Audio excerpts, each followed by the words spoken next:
Right now on Denver 7 News at 5 o'clock, President Biden is threatening more sanctions if Russia doesn't back down from invading Ukraine. Who in the Lord's name does Putin think gives him the right to declare new so-called countries on territory that belong to his neighbors? Our team is following today's developments overseas and how that tension is impacting gas prices here at home. Remains are found in the rubble of a home explosion in Westminster. Neighbors are still trying to make sense of what happened. Knocked plants over, knocked pictures off the wall, and I had originally thought a car hit my house. And some are pointing the finger at the city as investigators try to figure out what triggered the explosion. And we are dropping below zero this morning, and the temperatures won't get much better today. It is a Denver 7 weather action day when we could start seeing a warm up. It is still bitter cold. The only time I saw people yesterday was walking from a car to a building very quickly. I raced to get the kids at school yesterday. Thanks for joining us today. Yes, thanks for joining us. Lisa Hidalgo is here because we did get a fresh layer of snow also overnight. Sure looks pretty, doesn't it? There on the top of the Capitol. Gorgeous this morning. You're right. We saw about a half an inch to an inch, inch and a half yesterday afternoon and then overnight. Now that snow has stopped falling here in town. You might get a few flurries early this morning. Over the western half of the state, though, that snow is going to continue today, and it's going to be pretty heavy west of the divide.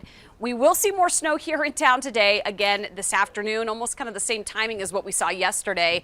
This morning, though, icy and bitter cold. It is 6 degrees below zero right now. It feels like 23 below. So you saw those wind chills anywhere from 20 to about 30 below this morning. We're going to be in the single digits, finally above zero by about 9 o'clock, and then closer to 10 by 11. Highs today will be likely in the mid-teens, so Denver right around 12 to about 16 degrees this afternoon.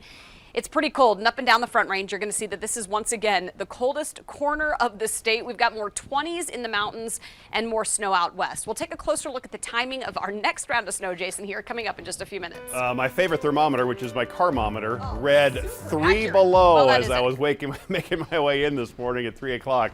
Right now up in Boulder, you can see snow-covered roads. It's actually interesting here in Castle Pines where you have 3 basically clear lanes. It looks like it's basically dry except for the right lane, which is totally snow covered, but then the Denver Tech Center kind of looks like this, where it's a mix of snow and where you can see some lanes out to the west side of town, I-70 by Lakeside. Take a look at the other quad split, and the one camera you really will see some action is here on 270, that eastbound side, where traffic is barely moving, if not getting through this crash site at all, between York and Vasquez. So you can see that on the map as well, some of that very slow traffic. So stay off of 270, because right now it's registering at a half an hour's drive time. So I-25 to I-70 gets you around it. There were other problems reported on I-70. Those have been cleared up and moved out of the way. Same thing on 225. So still very slick conditions in different parts of town. Obviously the side streets are going to be much more slick than some of the highways here this morning. Also, as you get going with this morning's bitter cold, your car may be slow to start or it might not start at all. AAA is expecting a lot of calls this week for dead batteries. That's because at 0 degrees, it's just physics. Your car's battery has about half the cranking power that it normally has. For relatively new batteries, for batteries that are well kept, that won't be an issue. Most cars will start. But for batteries that are more than 3 to 5 years old, there are going to be a lot of cars that just won't start in the morning. And we still have a few days of this frigid cold to go. Most auto parts places will do a battery test for free. So while this winter weather sticks around, you can see conditions right down to your neighborhood anytime by downloading the free Denver 7 Plus app for either your mobile or streaming device. We have a 24/7 weather stream, a radar, and an hour-by-hour forecast there. Well, we are taking a live look from Kyiv, Ukraine this morning. The Eastern European country is still on edge, and new video shows a larger Russian attack is on the way. Back here at home, oil prices are down slightly after yesterday's surge when the Kremlin authorized military action. But many analysts are warning we will see higher prices at the pump soon. We have team coverage this morning. We'll start with the new details on what could soon be the front lines of war. Here's Faith Abube. This morning, the international backlash against Russia intensifying as new video shows military vehicles in Russian-controlled separatist regions of eastern Ukraine. The Ukraine government says Russia-backed rebels are firing into government-held areas, appearing to be stoking a military action and a pretext for Russia to use for war.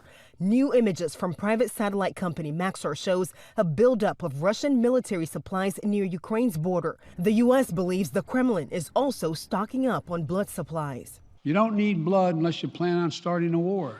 800 additional U.S. troops, along with fighter jets and helicopters, are being repositioned to support NATO allies in the region. President Biden condemning what he says is the beginning of a Russian invasion of Ukraine. In response, the U.S. is imposing punishing sanctions on Russian banks, business elites, and their families. The Kremlin is also blocked from trading on American and European markets. No Russian financial institution is safe if the invasion proceeds. Germany went ahead and froze this crucial natural gas pipeline known as Nord Stream 2, which runs from western Siberia into Germany. That will also have a big impact on Russia. The move comes after President Vladimir Putin declared 2 Russian-backed separatist regions in eastern Ukraine as independent and then deployed his military in the so-called Donbass region, where rebel forces control about a third of the land. Analysts say Putin may also try to claim more of the region. His plan all along has been to invade Ukraine. President Biden threatening more sanctions if Russia doesn't back down. Who in the Lord's name does Putin think gives him the right to declare new so-called countries on territory that belong to his neighbors? And President Biden also warns that sanctions against Russia to, quote, defend freedom will cost Americans here some pain at the gas pump. Gas prices have already jumped more than 20% in the last month. In Washington, Faith Abube, ABC News. And Denver 7's Veronica Acosta continues our coverage now. Veronica, while all this is happening, of course, a lot of us are watching the price at the gas pump here at home. That's exactly it. And whether we like it or not, it's likely we're going to be paying more at the pump. Take a look at this right behind me. Here's where we stand right now. The cheapest gas you can find near the Denver area, it's just under $3, $2.99. That's according to Gas Buddy. But AAA says on average, Coloradans are paying $3.35 per gallon. That's up slightly from just a month ago. And just yesterday, President Joe Biden said his administration is using, quote, every tool at their disposal to limit the effect on gas prices in the U.S. after announcing sanctions against Russia, which produces 11% of the world's oil. Now, he did acknowledge it's likely we'll see rising prices at the gas station in coming months. However, he didn't say what specific actions he and his administration will take to stabilize gas prices. Oil hit $100 per barrel yesterday. That's the highest price in 7 years. And I just checked the early commodity markets. It's down about 0.5%. Now, a senior White House official did say the sanctions the administration put in place against Russia, they were deliberate ones, and they were done to impact Russia's economy, not ours. The last time the administration stepped in to help with gas prices was in November and December. If you remember, that was with the release from the strategic reserves. But we're still paying some of the highest prices since 2013. In studio, I'm Veronica Acosta, Denver 7. All right, thanks, Veronica. And we, of course, will continue to bring you developments on the conflict and the impact on air and on our website, thedenverchannel.com, and the Denver 7 Plus app. Westminster police are working to identify possible human remains found in the rubble of a home explosion. Yeah, we first brought you this as breaking news yesterday morning. Denver 7's Colette Bordelon is in our newsroom as we are now learning more about the home and the people who live there. Yeah, it's an incredibly sad update to the story. Westminster police say a cadaver dog alerted them to possible human remains after nearly 12 hours of working out in the cold to try and find out if anyone was in the home at the time of the explosion. While we were out there during the investigation, the family living in one of the damaged homes right next door to the explosion says the house was condemned last April after a fire. Now, one of many questions, what's done by the city to keep people from going inside of a condemned home? You can see the destruction left behind, and in the security camera video, the moments the explosion happened early on Tuesday morning.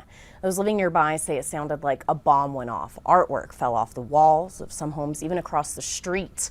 The 2 homes on either side of the explosion were damaged, along with cars outside. Some neighbors tell us they contacted the city of Westminster, concerned about the safety of the home after seeing someone continue to use it while condemned. We reached out to the city for clarification, but haven't heard back yet. We also know Adams County posted a notice back in 2019, the start of the foreclosure process, and a public auction was set for December of last year, but it didn't happen. It's a really sad story, but he caught it on fire like 8 months ago, and he's been living it like ever since, and like trying to stay warm, starting little bonfires and stuff like on the inside. It's been burned out, boarded up, and it's had a inhospitable sign on the door, but the previous tenants were still, going in and out and living in there. The cause of the explosion is still being investigated. Getting an answer could take a couple of weeks. The Adams County coroner will be releasing the name of the person believed to be found once family has been notified. Live in the newsroom, Colette Bordelon, Denver 7. It is now 5:10. Another Denver 7 weather action day on this frigid morning. We're below zero right now. We'll be above zero, just above it by about 7 o'clock, and then close to about 10 by noon. So our wake-up forecast is a cold one. We'll likely see highs, though, in the teens today, which is a nice change, Jason, right? A little bit of sunshine possible also this morning, but more snow later today. We'll talk about it coming up. And again, even with the sunshine and it doesn't have to be, above freezing. With the sunshine, it will start to dry out some of the roadways here as soon as we get some sunshine. We still have eastbound 270 not moving. They temporarily closed it between York and Vasquez for this rollover crash that's still being worked on right now. Westbound lanes are open, but the eastbound side is closed. So I-25 to I-70 head east. That gets you around it for right now. Well, after getting backlash over facial recognition requirements, the IRS is out with a new way to prove you are who you say you are. And I give you this ring as a token of my love. Forever and always, I love you. Yeah, through frozen tears, a Colorado couple joined so many others across the country with a wedding on Palindrome Day.